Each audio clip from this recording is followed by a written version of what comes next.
Alright, I'm gonna try something a little different. So today I'm reviewing slash giving a little bit of detail about a Japanese novel that isn't out in English.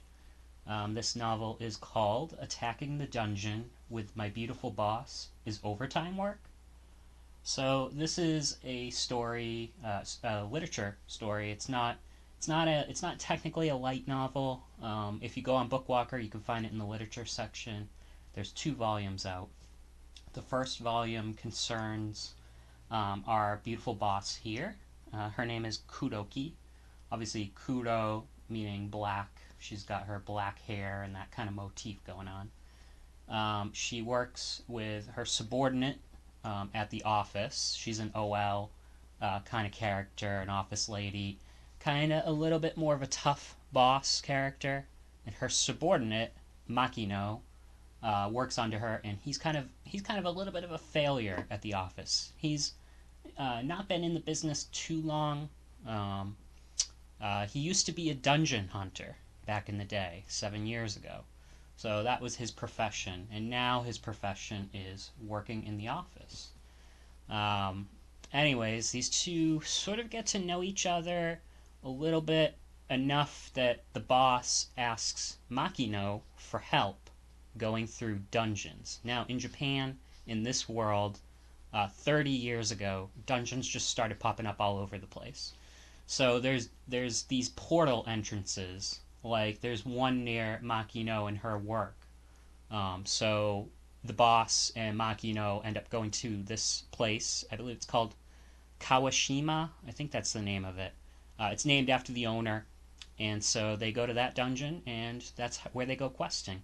Now, the quests in this story are very much like Monster Hunter quests. It's randomly generated dungeons, but there's pretty much a goal. So it's kill 7 slimes, defeat this boss. So they take on quests, and if they kill these monsters, they get rewarded with money. The monsters are then used for things like item creation or uh, drinks and tonics and things that aren't even necessarily like health upgrades or anything. Just like there's a slime drink. It's just made from slime. It's it's like a cocktail. So yeah, it's very interesting. There's this whole world in this story that's built around the dungeons, but there's also this separate world, this human world that they're in, office place and PowerPoint and Excel spreadsheets and the guy making a mistake on a number. So it's a mixture of these two ideas. Ultimately, do I think this is a good story? I think it's okay. It's a good start. There's nothing too dramatic about it. There are some moments that they try to up the drama, but I mean, you look at the cover, the story is about the boss, so chances are the boss is probably gonna live through this novel, especially because there's a sequel. So the drama, you know how it's gonna play out. But things could happen. I mean, I don't know where this story is gonna take us, going into volume 2. Um, there's a lot of character development. I do think romance might become a bigger part of this as the series goes on. And yeah, so I think this could be a good one to pick up.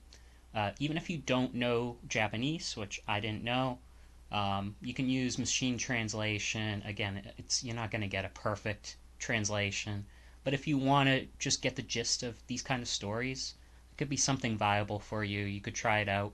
I used the Google Translate on my phone, and that helped me get through the story. Now it's broken up into different sections. So, like, the first section is about hunting in the dungeon and hunting slimes. So that is the first section of the story. It opens with our characters in the office. They go to the dungeon and they decide, okay, we're going to hunt the weakest monster possible. Because unfortunately, the boss is a rookie. And so Makino and the boss end up hunting slimes, and, well, you'll see how it goes. But yeah, so these are broken up into sections. So when that hunt is over, that's chapter 1. Chapter 2 concerns a whole different beast. Chapter 3 focuses more on getting armor, getting better equipment. So that focuses more on the real world and actually going physically to a place to buy armor. And then chapter 4 and 5, again, more about hunts. It's not like, again, a super dramatic story. There's no. They're all interlocked, all these stories, but there's no real huge narrative going on. Don't expect a big enemy. There is no enemy, really. There's character drama, and there are nameless. Well, they have names, but senseless beasts. There's nothing that's going to be talking to our characters or talking them down. Basically, everything going on with these characters is going to be sort of internalized or relationship development. Alright, so I think that's a good enough little synopsis. I hope you get something out of this video. If you like learning about stories that aren't in English, I might do more of these. This is up on Bookwalker. I'll try to put a link in the description if you want to give this a try. You can purchase this even if you live outside of Japan, which I do. So if you live outside of Japan, you can purchase this and the second novel. So yeah.